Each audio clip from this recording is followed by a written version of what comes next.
ಕರ್ನಾಟಕದ ಕಿರೀಟ ಬೀದರ್ನಲ್ಲಿ ಯಶಸ್ವಿಯಾದ ಪುಸ್ತಕ ಸಂತೆ. ಬೀದರ್ ನಗರದ ಸಾಯಿ ಸ್ಕೂಲ್ ಗ್ರೌಂಡ್ನಲ್ಲಿ ಜನವರಿ 24ರಿಂದ 3 ದಿನಗಳ ಕಾಲ ವೀರಲೋಕ ಪುಸ್ತಕ ಸಂತೆಯನ್ನು ಆಯೋಜಿಸಲಾಗಿದ್ದು, ಇಂದು ಕೊನೆಯ ದಿನವಾಗಿದೆ.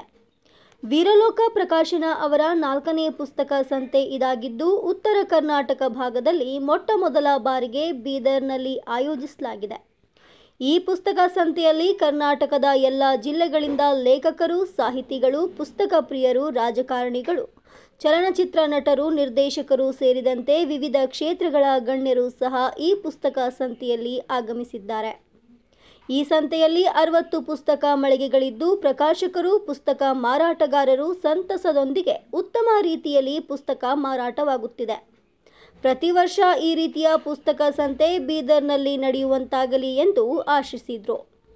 ಈ ಪುಸ್ತಕ ಸಂತೆ ಆಯೋಜನೆಯಲ್ಲಿ ವೀರಕಪುತ್ರ ಶ್ರೀನಿವಾಸ ಸೇರಿದಂತೆ ಬೀದರ್ ಜಿಲ್ಲೆಯ ಸ್ಥಳೀಯ ಮಠಾಧೀಶರು, ಬೀದರ್ನ ಶಾಸಕರು, ಸಚಿವರು, ವಿವಿಧ ಕ್ಷೇತ್ರಗಳ ಮುಖಂಡರು, ಸಾಹಿತಿಗಳು, ಕನ್ನಡ ಪರ ಸಂಘ ಸಂಸ್ಥೆಗಳು ಒಗ್ಗಟ್ಟಿನಿಂದ ಭಾಗವಹಿಸಿದ್ದು ವಿಶೇಷ. ಎಲ್ಲ ಓದುಗರು, ವಿದ್ಯಾರ್ಥಿಗಳು, ಸಾಹಿತ್ಯಾಸಕ್ತರು ಒಮ್ಮೆ ಈ ಪುಸ್ತಕ ಸಂತೆಗೆ ಭೇಟಿ ನೀಡಿ ತಮ್ಮ ಜ್ಞಾನದಾಹ ನೀಗಿಸಿಕೊಳ್ಳುವ ಮೂಲಕ ಬೀದರ್ನಲ್ಲಿ ನಡೆಯುತ್ತಿರುವ ಪುಸ್ತಕ ಸಂತೆಯ ಸದುಪಯೋಗವನ್ನು ಪಡೆದುಕೊಳ್ಳಬೇಕು. ವರದಿಗಾರರು ಗಜಾನನ್ ಪಾಟೀಲ್. 18, 19, 20ರಲ್ಲಿ ಇದು ಬೀದರ್ ಡಿಸ್ಟ್ರಿಕ್ಟ್ ನಿಂದೇ ಆಗಿರುತ್ತೆ. ಸೋಷಿಯಲ್ ಮೀಡಿಯಾದಿಂದ ಸರಿಯುವಾಗ ಜನರಿಗೆ, ಹುಡುಗರಿಗೆ ಈ ಪುಸ್ತಕ ನೀವು ಜ್ಞಾನ ಯಾವ ಟೈಪ್ ಸೆಳಿಬೇಕಂತ ನೀವು ಅನ್ಕೊಂಡ್ರಿ? ಚೇಂಜಸ್ ಕಾಣ್ತಾ ಇದೀನಾ? ಇವಾಗಿನ ಕಾಲದಲ್ಲಿ ನೋಡ್ರಿ ಹೇಗಾಗಿದೆ ಅಂದ್ರೆ, ನಾವು ಬೀದರ್ ಡಿಸ್ಟ್ರಿಕ್ಟ್ ಬಾಲ್ಕಿ ತಾಲೂಕದವರು ಇದೀವಿ. ಇಲ್ಲಿ ಹೆಂಗಂದ್ರೆ ಬರೀ ಪುಸ್ತಕ ಬಗ್ಗೆ ಹವ್ಯಾಸ ಜಾಸ್ತಿ ಇಲ್ಲ, ಎಲ್ಲ ಬರೀ ಮೊಬೈಲ್ ಯೂಸ್ ಮಾಡೋದು, ರೀಲ್ಸ್ ನೋಡೋದು, ಅದೇ ತರದ ಎಲ್ಲ ಅವ್ರ ಜೀವನ ಹಾಳು ಮಾಡ್ಕೊತಾ ಇದಾರೆ. ಅದಕ್ಕೆ ನಮ್ದು ಒಂದು ವೀರಲೋಕ ಪುಸ್ತಕ ಸಂತೆ ಅಂತ ಇದು ಇಲ್ಲ, ಶ್ರೀನಿವಾಸ್ ಸರ್ ಇದಾರಲ್ಲ, ಅವ್ರೊಂದು ಬೆಂಗಳೂರು ಜಯನಗರದಲ್ಲಿ ಪ್ರತಿ ವರ್ಷ ಮಾಡ್ತಾ ಇರ್ತಾರೆ ಪುಸ್ತಕ ಸಂತೆ ಅಂತೇಳಿ. ಎಲ್ಲಾ ಹೊಸ ಹೊಸ ಲೇಖಕರು ಹುಟ್ಬೇಕಂತ ಹೇಳಿ, ಅದಕ್ಕೆ ನಮ್ ಬೀದರಲ್ಲಿ ಪುಸ್ತಕದ ಹವ್ಯಾಸ ಬೆಳಿಬೇಕಂತೇಳಿ ನಮ್ ಶ್ರೀನಿವಾಸ್ ಸರ್ ಒಂದು ಹಮ್ಮಿಕೊಂಡು ಒಂಥರ ಎಲ್ಲರಿಗೂ ವಿದ್ಯಾರ್ಥಿಗಳಿಗೆ ಒಂದು ಉಲ್ಲಾಸ ಬರ್ಬೇಕಂತ ಆತರ ಎಲ್ಲಾ ಮಾಡಿದಾರೆ. ಅದಕ್ಕೆ ಈಗ ನಾವು ಈ ತರ ಪುಸ್ತಕ ಸಂತೆ ಆಗುತ್ತೆ ಅಂತ ಯಾರು ನಂಬಿರ್ಲಿಲ್ಲ. ಆದ್ರೆ ಈಗ ನಾವು ಬೆಂಗಳೂರಿಂದಾನೇ ಬುಕ್ಸ್ ಎಲ್ಲ ತಗೊಂಡ್ ಬಂದಿದೀವಿ. ಟೋಟಲ್ ಇಲ್ಲಿ ಒಂದು 60 ಬುಕ್ ಸ್ಟಾಲ್ಗಳು ಇದಾವೆ. ಆದ್ರೆ ಎಲ್ಲಾ ಬುಕ್ ಸ್ಟಾಲ್ ಚೆನ್ನಾಗಿ ಇದು ಆಗ್ತಾ ಇದೆ. ಅಂದ್ರೆ ಈಗ ನಾವು ಅನ್ಬೋದು, ಈಗ ನೆಕ್ಸ್ಟ್ ವರ್ಷನೂ ಬೀದರಲ್ಲಿ ಮಾಡ್ಬೋದು ಆತರ ಎಲ್ಲ ಪುಸ್ತಕ ಇರ್ಬೋದು ಅಂತೇಳಿ. ಎಲ್ಲರಿಗೆ ಒಂಥರ ಕಾಂಪಿಟೇಟಿವ್ ಎಕ್ಸಾಮ್ ಅಲ್ಲಿ ಆದ್ರೆ ನೋಟಿಫಿಕೇಶನ್ ಆಗ್ತಾ ಇಲ್ಲ ಅಂತೇಳಿ ಇದ್ರಲ್ಲಿ ಎಲ್ಲ ಓದ್ತಾ ಇದಾರೆ. ಇದೇ ತರ ಹಿಂಗೆ ಪ್ರತಿ ವರ್ಷ ಪುಸ್ತಕ ಮಳಿಗೆ ಮಾಡಿ ಇಲ್ಲಿ ಚೆನ್ನಾಗ ಬುಕ್ ಓದ್ತಾ ಇರ್ಲಿ ಅಂತೇಳಿ ನಮ್ದೊಂದು ಕೋರಿಕೆ. ನಮ್ ಸರ್ ಹೇಳ್ತಾರ ಒಂದೆರಡು ಮಾತು, ನಮ್ ಗುರುಗಳು. ಇದ್ರ ಬಗ್ಗೆ ನೀವು ಹೇಳಿ. ಎಲ್ರಿಗೂ ನಮಸ್ಕಾರಗಳು. ಇಂದು ನಾವೆಲ್ಲ ಆಧುನಿಕ ಯುಗದಲ್ಲಿದ್ವಿ. ಈ ಒಂದು ಯುಗದಲ್ಲಿ ಅತ್ಯಂತ ಮಾನವನ ಒಂದು ಬದುಕಿಗೆ ಅವಶ್ಯವಾಗಿರ್ತಕ್ಕಂಥ ಅತ್ಯಮೂಲ್ಯ ಪುಸ್ತಕಗಳನ್ನು ಎಲ್ಲರೂ ಪಡ್ಕೊಂಡು ಅಧ್ಯಯನ ಮಾಡಿ ಜೀವನ ಒಳ್ಳೆಯ ಒಂದು ಉತ್ತುಂಗ ಶಿಖರಕ್ಕೆ ಏರಿಸಲಿಕ್ಕೆ ಅನುಕೂಲ ಆಗ್ತದ. ನಮ್ಮದೇ ವಿದ್ಯಾರ್ಥಿಯಾದಂಥ ರವಿಕುಮಾರ್ ಇಂದು ಬೀದರ್ನಲ್ಲಿ ಈ ಒಂದು ಪುಸ್ತಕ ಸಂತೆಯಲ್ಲಿ ತಮ್ಮದೇ ಅಂತ ಅಂಗಡಿಯನ್ನು ತೆರೆದಿದ್ದಾರೆ. ಹಾಗೂ ಬೆಂಗಳೂರಿನಲ್ಲಿ ಕೂಡ ಅವರು ಪುಸ್ತಕಗಳನ್ನು ಮಾರಾಟ ಮಾಡ್ತಿದ್ದಾರೆ. ಒಳ್ಳೆಯ ರೀತಿ ಎಲ್ಲರೂ ಆ ಪುಸ್ತಕಗಳು ಕೊಂಡ್ಕೊಂಡು ತಮ್ಮ ಜೀವನವನ್ನು ಹಸನ್ಮುಖಿಯಾಗಿ ಮಾಡ್ಕೊಡ್ರಿ ಅಂತ ಹೇಳಿ ಎಲ್ಲರಲ್ಲಿ ವಿನಂತಿ. ಇಲ್ಲಿ ಬೀದರ್ನ ಫಸ್ಟ್ ಟೈಮ್, ಮೊದ್ಲೆಲ್ಲಾ ಕಡೆ ಮೈಸೂರು ಸೈಡು, ಬೆಂಗಳೂರು ಸೈಡು ಆ ಸೈಡೇ ಪ್ರಖ್ಯಾತಿಗಿತ್ತು. ಬೀದರ್ನಲ್ಲಿ ಅಂತಂದ್ರೆ ಫಸ್ಟ್ ಪ್ರಥಮರಿ ಆಗ್ತದ. ಇದ್ರ ಬಗ್ಗೆ ಏನ್ ಹೇಳ್ತೀರಿ ಸರ್ ನೀವು? ಬಹಳ ಖುಷಿ ಆಗ್ತದ. ಬೀದರ್ ಅಂತ ಗಡಿ ಜಿಲ್ಲೆಯಲ್ಲಿ ಒಂದು ಕನ್ನಡಮಯ ವಾತಾವರಣ ರೂಪಿಸಲಿಕ್ಕಾಗಿ ಒಂದನೇದಾಗಿ ವೀರಲೋಕ ಪುತ್ರ ಶ್ರೀನಿವಾಸ್ ಅವರಿಗೆ ನಾನು ಅಭಿನಂದನೆ ತಿಳಿಸ್ತೀನಿ. ಜೊತೆಗೆ ಇದರ ಸಾರಥ್ಯವನ್ನು ತೋರಿಸಿಕೊಂಡಿರುವಂತ ಗುರುನಾಥ್ ರಾಜಗಿರಿ ಅವರ ಪರಿಶ್ರಮ ಇದ್ರಲ್ಲಿ ಬಹಳಷ್ಟು ಇದೆ. ಈ ಒಂದು ಬೀದರ್ನಲ್ಲಿ ಸಂತೆಯನ್ನು ಆಯೋಜಿಸಬೇಕಾದ್ರೆ ಇದಕ್ಕೆ ಬಹಳ ಉತ್ತಮ ಸ್ಪಂದನೆ ಇದೆ. ನೋಡ್ರಿ, ಇವತ್ತಿನ ದಿನಗಳಲ್ಲಿ ಮೊಬೈಲ್ ಬಂದ ನಂತರ ಹೆಂಗಾಗಿದೆ ಅಂತಂದ್ರೆ ಎಲ್ಲಾ ಸಮಯನ ನಮ್ಮ 75% ನಮ್ಮ ಜೀವನದ ಸಮಯನ ಮೊಬೈಲ್ನೇ ನಾವು ಗುರುತಿಸ್ತೀವಿ. ಆದ್ರೆ ಪುಸ್ತಕಗಳನ್ನ ಓದಿದಾಗ ಬಹಳಷ್ಟು ಜನ ಪುಸ್ತಕದಿಂದ ಪ್ರಭಾವಿತರಾಗಿ ದೊಡ್ಡ ದೊಡ್ಡ ಸಾಧನೆಗಳನ್ನು ಮಾಡಿದ್ದಾರೆ. ಮೊಬೈಲ್ಗಿಂತನೂ ಪುಸ್ತಕಗಳನ್ನ ನಾವು ಸ್ನೇಹಿತರಾಗಿ ಮಾಡ್ಕೊಂಡಾಗ ಅದರಿಂದ ನಮ್ಮ ಜೀವನವನ್ನೇ ನಾವು ರೂಪಿಸ್ಕೊಳ್ಬಹುದು. ಜೊತೆಗೆ ಈ ಒಂದು RS ವರ್ಲ್ಡ್ ನಲ್ಲಿ ಇದು ಹೆಸರುವಾಸಿಯಾಗಿರೋದು ಕಾಂಪಿಟೇಟಿವ್ ಎಕ್ಸಾಮ್ಸ್ ಗಳಿಗೆ, PDO ಆಗಿರ್ಬೋದು, PSI ಆಗಿರ್ಬೋದು, FD ಆಗಿರ್ಬೋದು, SD ಆಗಿರ್ಬೋದು, TETಗೋಸ್ಕರ ಆಗಿರ್ಬೋದು, KS ಆಗಿರ್ಬೋದು, ಮತ್ತೆ ಇಂಥ ಅನೇಕ ಒಂದು ಪುಸ್ತಕಗಳನ್ನ ಇಲ್ಲಿ ಸ್ಪೆಷಲ್ ಆಗಿ ಇವರು ಸ್ಪರ್ಧಾತ್ಮಕ ಪರೀಕ್ಷೆ ಪುಸ್ತಕಗಳಿರ್ತಾರೆ. ಇದರಿಂದ ಮಕ್ಕಳು ಇಲ್ಲೆಲ್ಲ ನಮ್ಮ ನೋಡ್ಬೋದು, ಶಾಲಾ ಮಕ್ಕಳು, ಕಾಲೇಜ್ ಮಕ್ಕಳು ಬಂದು ಕಾಂಪಿಟೇಟಿವ್ ಎಕ್ಸಾಮ್ ಪುಸ್ತಕಗಳನ್ನ ಕಲಿತಾ ಇರ್ತಾರೆ. ಇಲ್ಲಾಂತಂದ್ರೆ ಬೆಂಗಳೂರು ಹೋಗಿ ಖರೀದಿ ಮಾಡ್ಬೇಕಾಗಿತ್ತು. ಅದನ್ನ ಇಲ್ಲಿಗೆ ರವಿಕುಮಾರ್ ಅವರ ಒಂದು ತಂಡ ತಂದು ಕೊಟ್ಟಿದೆ. ಜೊತೆಗೆ ಬಹಳಷ್ಟು ಜನ ಜೀವನ ಚರಿತ್ರೆಗಳ ಪುಸ್ತಕಗಳು ಮತ್ತೆ ಐತಿಹಾಸಿಕ ಪುಸ್ತಕಗಳು ಇಲ್ಲಿದ್ದಾವೆ. ಇದರಿಂದ ಏನಾಗ್ತದೆ ಅಂತಂದ್ರೆ ಒಂದು ಪುಸ್ತಕ ಖರೀದಿಸುವಂತ ವಾತಾವರಣ ನಮ್ಮ ಬೀದರ್ ಜಿಲ್ಲೆಯಲ್ಲಿ ಆಗಿದೆ. ಈಗಾಗಲೇ ಬಹಳಷ್ಟು ಜನ ಸ್ಪಂದನೆ ಮಾಡ್ತಾ ಇದ್ದಾರೆ. ಇದು ಮೊದಲೇ ಸರಿ ಇರ್ಬೋದು, ಇನ್ನೊಂದ್ ಸರ್ತಿ ಮಾಡಿದ್ರೆ ಮತ್ತೆ ಇದಕ್ಕಿಂತ ಜಾಸ್ತಿ ಸ್ಪಂದನೆ ಆಗ್ತದೆ. ಪ್ರತಿ ವರ್ಷ ಮಾಡಿದಾಗ ಜನಗಳಿಗೆ ನಾವು ಅಲ್ಲಿ ಖರೀದಿ ಮಾಡೋದಕ್ಕಿಂತ ನಮ್ಮ ಬೀದರಲ್ಲಿ ಪುಸ್ತಕ ಸಂತೆ ಖರೀದಿ ಮಾಡಬಹುದು ಉದಾಹರಣೆ ಬರ್ತದೆ. ಅದರಿಂದ ಜನರು ಕೂಡ ಸ್ಪಂದನೆ ಮಾಡಿ ತಮ್ಮ ಖರೀದಿಯನ್ನು ಮಾಡ್ತಾರೆ. ಮತ್ತೆ ಆಕರ್ಷಕ ಬೆಲೆಯಲ್ಲಿ ಪುಸ್ತಕಗಳನ್ನು ಕೊಡ್ತಾ ಇದ್ದಾರೆ. 20%, 25%, 15% ರಿಯಾಯಿತಿ ದರದಲ್ಲಿ ಕೊಡೋ ಕಾರಣಕ್ಕಾಗಿ ಬಹಳ ಜನ ಬಂದು ಇನ್ನ ಖರೀದಿ ಮಾಡಬೇಕು, ಪುಸ್ತಕ ಓದುವಂತ ಹವ್ಯಾಸವನ್ನ ರೂಪಿಸ್ಕೊಳ್ಬೇಕು. ಶರತ್ ಕುಮಾರ್ ಅಭಿಮಾನ್, PDO ಶ್ರೀಮಂಡಲ್. ಹೇಳುತ್ತಿರೋ ಬೀದರ್ ಸಂಬಂಧವಾಗಿ ಎಲ್ಲಾ ಹುಡುಗರಿಗೆ ಪುಸ್ತಕ ಓದುವಂತ ಅಭ್ಯಾಸ ಹಾಕೋಬೇಕು ಆದಷ್ಟು. ಹಾಗಾಗಿ ನೋಡ್ತಿರ್ಬೋದು ನೀವು ಇಲ್ಲಿ ಮುಂಬರುವ ದಿನಗಳಲ್ಲಿ ನಮ್ಮ ಬೀದರ್ ವಿದ್ಯಾರ್ಥಿಗಳಾದಂತವ್ರು ಮುಂದೆ ಸ್ಪರ್ಧಾತ್ಮಕ ಯಾವುದೇ ಪರೀಕ್ಷೆಗಳನ್ನು ಇದು ಮಾಡ್ಬೇಕಾದ್ರೆ ನಮ್ಮ ಸರ್ ಹತ್ರ ಅವೈಲೇಬಲ್ ಇದೆ ಆ ಬುಕ್ಗಳನ್ನು ಕೇಳ್ಬೋದು ಅವ್ರಿಂದ.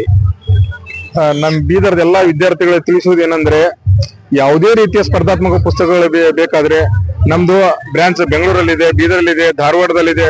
ಎಲ್ಲಾ ರೀತಿಯ ನಿಮಗೆ ಅಂದ್ರೆ ಅಂಚೆ ಮುಖಾಂತರ ನಿಮ್ಮ ಮನೆ ಕಳಿಸಲಾಗುತ್ತೆ. Home delivery with cash on ಡೆಲಿವರಿನ ಕಳಿಸ್ತೀವಿ ನಾವು, ವಿತ್ ಡಿಸ್ಕೌಂಟ್ ಅಲ್ಲಿ ಸಿಗುತ್ತೆ. ನಿಮ್ಗೆ ಯಾವ ರೀತಿ ಬುಕ್ಸ್ ಬೇಕಾದ್ರೆ ನಮ್ ನಂಬರ್ ಕರೆ ಮಾಡಬಹುದು. 9353664930. ಒಂದ್ ಸೆಕೆಂಡ್ ಮತ್ತೆ ನಂಬರ್ ಇದೆ, 9353664930. ಈ ನಂಬರ್ ಕರೆ ಮಾಡಿದ್ರೆ ನಿಮಗೆ ಕ್ಯಾಶ್ ಆನ್ ಡೆಲಿವರಿ ಕೊಡ್ತೀವಿ, ಆನ್ಲೈನ್ ಪೇಮೆಂಟ್ ಇರುತ್ತೆ, ವಿತ್ ಡಿಸ್ಕೌಂಟ್ ಇರುತ್ತೆ. ಬೀದರ್ ಜನ ಅಂದ್ರೆ ನಂದೇ ಅದು ಜಿಲ್ಲೆ, ನಾನು ಅದಕ್ಕೆ ಜಾಸ್ತಿ ರೀತಿಯಿಂದ ಡಿಸ್ಕೌಂಟ್ ಆಗಿ ಕಳಿಸ್ಬಿಡ್ತೀನಿ. ಧನ್ಯವಾದಗಳು ಸಂಗೀತ. ನಾವೀಗ ಬೀದರ್ನಲ್ಲಿ ನಡೀತಾ ಇರುವಂತ ಪುಸ್ತಕ ಮಳಿಗೆಯಲ್ಲಿ ಬಂದಿದ್ದೇವೆ ಕರ್ನಾಟಕ ಅಂದೆಯಿಂದ.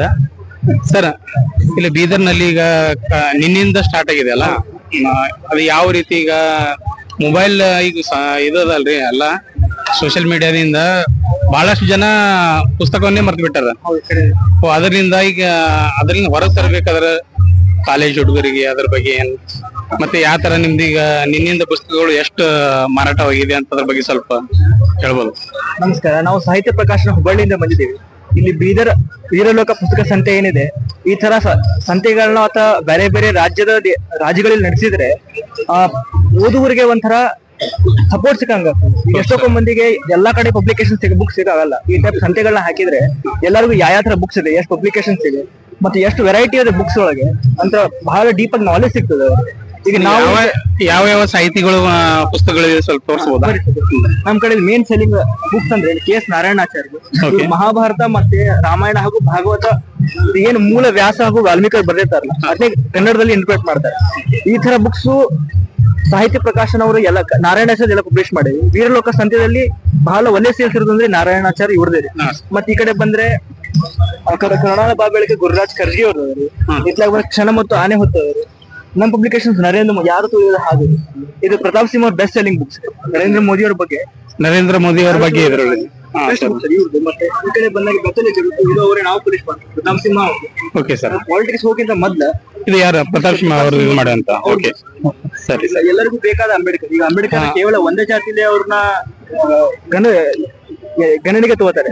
ಆದ್ರೆ ಈ ಬುಕ್ ಏನ್ ಹೇಳ್ತೆ, ಅವ್ರು ಒಂದೇ ಜಾತಿಗೆ ಸೀಮಿತ ಅಲ್ಲ, ಅವ್ರು ಎಲ್ಲಾ ಜಾತಿಗೆ ಹೇಗೆ ಪ್ರಸ್ತುತ ಅನ್ನೋದು ಎಲ್ಲರಿಗೂ ಬೇಕಾದ ಅಂಬೇಡ್ಕರ್ ಬೆಸ್ಟ್. ಇಲ್ಲಿ ನೋಡ್ತಿರಬಹುದು ಎಲ್ಲರಿಗೂ ಬೇಕಾದ ಅಂಬೇಡ್ಕರ್ ಅಂತ ಪುಸ್ತಕ ನೀವು ಬೀದರ್ ಜನತೆ ಯಾರು ಬೇಕಾದ್ರೂ ಇಲ್ಲಿ ಬಂದು ಖರೀದಿ ಮಾಡಬಹುದು. ಹುಬ್ಬಳ್ಳಿಯಿಂದ ಇವ್ರದ್ದು ಪುಸ್ತಕ ಮಳಿಗೆ ಸಂಖ್ಯೆ ಎಷ್ಟು ಸರ್ ನಿಮ್ದು? ನಮ್ದು ಇಲ್ಲಿ 22ರಲ್ಲಿ. ಈಗ ಮುಂದೆ ಹೋದ್ರೆ ಎಂಡಮುಡಿ ವೀರೇಂದ್ರನಾಥ್ ಪುಸ್ತಕ ಅಂತ ಎಷ್ಟೊಂದು ಮಂದಿಗೆ ಪೂರ್ಣಚಂದ್ರ ತೇಜಸ್ವಿ ಅವ್ರ ಬಗ್ಗೆ ಗೊತ್ತು. ಆದ್ರೆ ಅವ್ರ ಗುರುಗಳ ಆಗಿರೋ ಕೆಂದಂಬಡಿ ಜತ್ತಪ್ಪರ ಇವ್ರ ಬಗ್ಗೆ ಯಾರಿಗೂ ಗೊತ್ತೇ ಇಲ್ಲ. ಮೂಲ ಅವ್ರ ಕರ್ವಾಲು ಪುಸ್ತಕ ಓದಿರ್ತೀರ, ಆದ್ರೆ ಅವ್ರಕ್ಕಿಂತ ಮೊದ್ಲು ಕೆಂದಂಬಡಿ ಜತ್ತಪ್ಪರ ಬರ್ದಾರೆ. ಕರ್ವಾಲು ಪೂರ ಇನ್ಸ್ಪೈರ್ಡ್ ಆಗಿರೋದು ಬೇಟೆ ಉರುಳು ಈ ಪುಸ್ತಕದಿಂದ. ಕುವೆಂಪು ಈ ಪುಸ್ತಕ ಓದ್ತಾರೆ. ಪುಸ್ತಕ ಓದಿ ಅವ್ರಿಗೆ ಲೆಟರ್ ಬರೀತಾರೆ ಕೆಂದಂಬಡಿ ಜತ್ತಪ್ಪರ ಇಂಥ ಅದ್ಭುತ ಪುಸ್ತಕ ಬೇಟೆಯ ಬಗ್ಗೆ ಇಲ್ಲಿ ತನಕ ಯಾರು ಕನ್ನಡ ಸಾಹಿತ್ಯದಲ್ಲಿ ಬರದೇ ಇಲ್ಲ ಅಂತ ಅವ್ರಿಗೆ ಲೆಟರ್ ಬರೀತಾರೆ. ಹಾಗೆ ಪೂರ್ಣಚಂದ್ರ ತೇಜಸ್ವಿ ಅವರಿಗೆ ಹೇಳ್ತಾರೆ, ನೀನು ಈ ತರ ಕಂಟೆಂಟ್ ಪುಸ್ತಕ ಬರಿ ಅಂತ. ಅವಾಗ ಅವ್ರ ಪರಿಸರದ ಕತೆ, ಕರ್ವಾಲು, ಮಿಲಿಯಂ ಸೀರೀಸ್ ಬರಲಿಕ್ಕೆ ಅವ್ರ ರೈಟಿಂಗ್ ಸ್ಟೈಲೇ ಚೇಂಜ್ ಮಾಡ್ಬಿಡ್ತಾರೆ. ಸೊ ಇವು ಬೆಸ್ಟ್ ಸೆಲ್ಲಿಂಗ್ ಪುಸ್ತಕ. ಇವನು ಓದ್ಬೇಕಾರೆ ಈಗ ಹೆಂಗ್ ತೇಜಸ್ವರ್ದು ಓದ್ತಾರಲ್ಲ ಹಂಗೆ ಇವ್ರದ್ದು ಓದ್ಬೇಕು. ಬಹಳ ನಾಲೆಜಬಲ್ ಪುಸ್ತಕ. ಈ ಕಡೆ ಬಂದ್ರೆ ಶಿವಾನಂದ ಕಳವಿ ಸಿಗ್ತವೆ. ಇವೆಲ್ಲ ಮೋಸ್ಟ್ಲಿ ಸಾವಯವ ಕೃಷಿ ಬಗ್ಗೆ, ಕಾಡುಗಳನ್ನ ಹೆಂಗ್ ಉಳಿಸ್ಬೇಕು, ರೈತರಿಗೆ ಉಪಯೋಗ ಆಗುವಂತ ಪುಸ್ತಕಗಳು ನಿಮ್ಮೆಲ್ಲ ಸಿಗುತ್ತೆ. ಈ ಮಣ್ಣಿನ ಓದು, ಮೇಷ್ಟ್ರಗಿರಿ, ಇವೆಲ್ಲ ಕಾಡುಗಳನ್ನ ಹೆಂಗ್ ಉಳಿಸ್ಬೇಕು, ಕೆರೆ ನಮಗೆ ಹೇಗೆ, ಕೆರೆನಿಗೆ ಏನೋ ಅಲಕ್ಷ್ಯ ಮಾಡ್ಬಿಟ್ಟಿದ್ದಾರೆ. ಎಲ್ಲಿ ಕೆರೆ ಸಿಗ್ತದೆ ಎಲ್ಲ ಕೆರೆ ಬಿಲ್ಡಿಂಗ್ ಕಟ್ಲಿಕ್ಕೆ ಬೆಂಗಳೂರು ಅಂತ ನಗರಗಳಲ್ಲಿ ಕೆರೆಗಳನ್ನ ಅಲಕ್ಷಣೆ ಮಾಡಿ ಅಲ್ಲೆಲ್ಲ ಬಿಲ್ಡಿಂಗ್ ಕಟ್ಲಿಕ್ಕೆ. ಅದು ಹೇಗೆ ನಮ್ಮ ಕೃಷಿಕರಿಗೆ ಹಾಗೂ ಕಾಡಿಗೆ ಮತ್ತು ಪರಿಸರಕ್ಕೆ ಹೇಗೆ ಬಹಳ ಮುಖ್ಯ ಅನ್ನೋದನ್ನ ಈ ಕೆರೆಯ ನೋಡಿರೋ ನಮ್ಗೆ ಪುಸ್ತಕ ತಿಳಿಸ್ಕೊಡುತ್ತೆ ಶಿವಾನಂದ ಕಳವೆ ಅವರು ಬರೆದಂತ ಲೇಖನ. ಹೌದು. ಇವು ಮತ್ತೆ ಈ ಕಡೆ ಯಂಡಮೂರಿ ವೀರೇಂದ್ರನಾಥ್, ಇವಂತೂ ಬಹಳ ಕ್ಲಾಸಿಕ್. ಇವು ರನ್ ದೀಪ್ತಿ ರನ್ ಅಂತ ಇತ್ತೀಚೆಗೆ ಪ್ರಕಟವಾಗಿರೋ ಪುಸ್ತಕ. ಇದು ಇವಳಿಗೆ ಹುಟ್ಟದಾಗಿಂದ ಆಟಿಸಮ್ ಇರ್ತದೆ, ಜೆನೆಟಿಕ್ಸ್ ಅಲ್ಲಿ. ಇವಳು ಬಹಳ ಬಡ ಕುಟುಂಬದಿಂದ ಬಂದಿರ್ತಾಳೆ. ಇವಳಿಗೆ ಮುಂದೆ ಆಟಿಸಮ್ ಇರೋದ್ರಿಂದ ಅವ್ರಿಗೆ ದೈಹಿಕ ಹಾಗೂ ಮಾನಸಿಕವಾಗಿ ಖಿನ್ನಲಾಗಿರ್ತಾಳೆ. ಇವಳು ಮುಂದೆ ಒಲಿಂಪಿಕ್ಸ್ ಓಡಿ ಗೋಲ್ಡ್ ಮೆಡಲ್ ತಗೊಂಡ್ಬರ್ತಾಳೆ. ಅವ್ರು ಮುರ್ಮು ಅವರು ಇವರಿಗೆ ಅರ್ಜುನ ಅಕಾಡೆಮಿ ಪ್ರಶಸ್ತಿ ಕೊಡ್ತಾರೆ. ಇದ್ರ ಬಗ್ಗೆ ಬಹಳ ಇನ್ಸ್ಪೈರಿಂಗ್ ಬುಕ್ ಇದೆ, ರನ್ ದೀಪ್ತಿ ರನ್ ಅಂತ. ಸಾಹಿತ್ಯ ಪ್ರಕಾಶನ ವೆಬ್ಸೈಟ್ ಹಾಗೂ ಅಮೆಝಾನ್ ಎರಡರಿಗೂ ಸಿಗ್ತವೆ. ಇಲ್ಲೂ ಬೀದರಲ್ಲಿ ಸಂತೆಯಲ್ಲಿ ಹಚ್ಚಿದೀವಿ, ಬಂದು ನೀವು ಪರ್ಚೇಸ್ ಮಾಡಬಹುದು.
चार्जर है लेके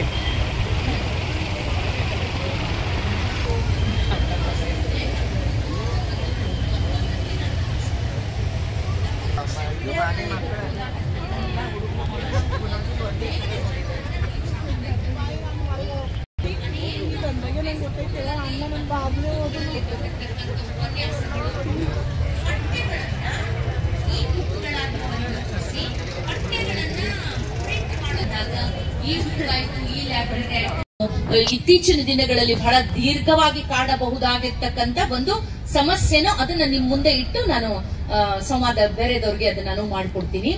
ಇತ್ತೀಚಿನ ದಿನಗಳಲ್ಲಿ ಒಂದು ಮಹಿಳಾ ಇದರಿಂದ ಒಂದು ಸಮೀಕ್ಷೆ ಪ್ರಾಜೆಕ್ಟ್ ಅನ್ನ ನಾನು ತಗೊಂಡಾಗ ಸೋಷಿಯಲ್ ಮೀಡಿಯಾದ ಅತಿಯಾದ ಬಳಕೆಯಿಂದ ಒಂದು ಹೆಣ್ಣಾಗಿರೋದ್ರಿಂದ ನಾನು ಈ ಪ್ರಶ್ನೆಯ ಬ್ಲಾಗ್ ಸ್ಪಾಟ್ಗಳು ಅಂತ ಬ್ಲಾಗ್ ಸ್ಪಾಟ್ಗಳಾಗಬಹುದು, ಡಿಜಿಟಲ್ ಮ್ಯಾಗಝಿನ್ಸ್ ಗಳಾಗಬಹುದು, ಡಿಜಿಟಲ್ ಪತ್ರಿಕೆಗಳಾಗಬಹುದು. ಆಗ ಪ್ರತಿಯೊಬ್ಬರು ಕೂಡ ಕೆಲವು ಓಪನ್ ಡಿಜಿಟಲ್ ಪ್ಲಾಟ್ಫಾರ್ಮ್ಗಳಲ್ಲಿ ಬರೀಬಹುದಿತ್ತು. ಅದರ ಗುಣಮಟ್ಟ ಆ ವಿಷಯ ಬೇಕಾಗಿಲ್ಲ. ನಿಮಗೆ ಏನು ಬರಿಬೇಕು ಅನ್ಸುತ್ತೆ, ಅದು ಪ್ರಬಂಧಗಳಾಗಬಹುದು, ಸಣ್ಣ ಕಥೆಗಳು, ಕಾವ್ಯಗಳು ಅಥವಾ ಕಾದಂಬರಿಗಳನ್ನೇ ಧಾರಾವಾಹಿಗಳ ರೀತಿಯಲ್ಲಿ ನಾವು ಬರಿತಾ ಹೋಗ್ಬೋದಿತ್ತು. ನನ್ನದೇ ಒಂದು ಬ್ಲಾಗ್ ಸ್ಪಾಟ್ ಎಂಬ ಪ್ಲಾಟ್ಫಾರ್ಮ್ ಮಾಡಿಕೊಂಡು ನಾನು 2008ರಲ್ಲಿ ನನ್ನ ಮೊದಲ ಬ್ಲಾಗ್ ಸ್ಪಾಟ್ ನಲ್ಲಿ ಬರೀಲಿಕ್ಕೆ ಶುರು ಮಾಡಿದೆ. ನಾನು ಅದೇ ಸಮಯದಲ್ಲಿ ಆಫ್ಘಾನಿಸ್ತಾನ ಯುದ್ಧದಲ್ಲಿ ಭಾಗವಹಿಸಿ ಬಂದಿದ್ದೆ. ನಾನು US ಆರ್ಮಿಗೆ ಇಂಜಿನಿಯರ್ ಕೆಲಸ ಮಾಡ್ತಾ ಇದ್ದೆ. ನಾನು ನೋಡಿದ ಯುದ್ಧದ ಸನ್ನಿವೇಶಗಳು ಹೇಗಿತ್ತು, ಅದನ್ನ ಸ್ವಲ್ಪ ಎಕ್ಸೈಟ್ ಆಗಿದ್ದೆ. ಇದನ್ನೆಲ್ಲ ಹೇಗೆ ಜನರಿಗೆ ನಾನು ತಲುಪಿಸ್ಬೇಕಿದೆ. ಇಲ್ಲೊಂದು ಕಥೆ ಇದೆ, ಯಾರೂ ನೋಡೋದ ಕಥೆ ಇದೆ, ನನಗೆ ವಿಶೇಷ ಅನ್ಸೋ ಕಥೆ ಇದೆ, ಇದನ್ನ ಜನರಿಗೆ ತಲುಪಿಸ್ಬೇಕಿದೆ, ನನಗೆ ಅದು ಬರೆಯೋ ಶಕ್ತಿ ಇದೆ ಅಂತ ನನಗೆ ತಿಳಿವಳಿಕೆ ಬಂದ ಮೇಲೆ ಅದನ್ನ ಬರೆದು ನಾನು ಬ್ಲಾಗ್ ಸ್ಪಾಟ್ ನಲ್ಲಿ ನಾನೇ ಪಬ್ಲಿಷ್ ಮಾಡ್ಕೊಂಡೆ ನನ್ನ ಬ್ಲಾಗ್ ಸ್ಪಾಟ್.